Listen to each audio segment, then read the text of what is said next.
నల్గొండ జిల్లాలో 4 లక్షల ఎకరాలకు సాగునీరు అందించాలన్న ఉద్దేశంతో 2005లో అప్పటి ప్రభుత్వం నాగర్ కర్నూలు జిల్లా దోమలపెంట సమీపంలో శ్రీశైలం బ్యాక్ వాటర్ ఆధారంగా ఎస్ఎల్బీసీ టన్నెల్ పనులకు శ్రీకారం చుట్టింది.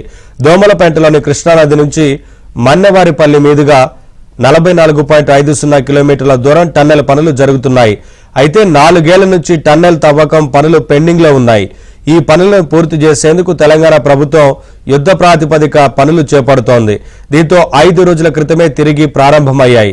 రోజు 2 షిఫ్టులుగా పనులు జరుగుతున్నాయి. మొదటి షిఫ్ట్ ఉదయం 7 నుంచి సాయంత్రం 3 గంటల వరకు, రెండో షిఫ్ట్ సాయంత్రం 3 నుంచి రాత్రి 1 గంట వరకు నడుస్తోంది.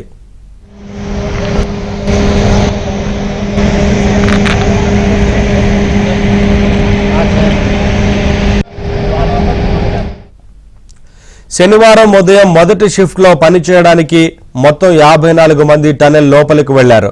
అయితే 14వ కిలోమీటర్ వద్ద టీబీఎన్ తవ్వకం పనులు చేపడుతుండగా నీరు మట్టి లీకేజీ కారణంగా టన్నెల్లో సిగ్మెంట్ బ్లాక్ ఆకస్మికంగా విరిగిపడి ప్రమాదం సంభవించింది. దీంతో ఆకస్మికంగా నీటి వరద రావడంతో పాటు రాళ్లు రప్పలు మట్టి పడడం ప్రారంభమైంది.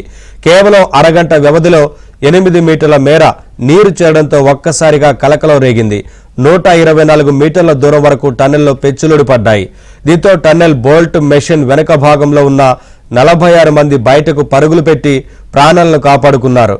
టీబీఎం ముందు భాగంలో ఉన్న 8 మంది టన్నెల్లోనే చిక్కుకుపోయారు.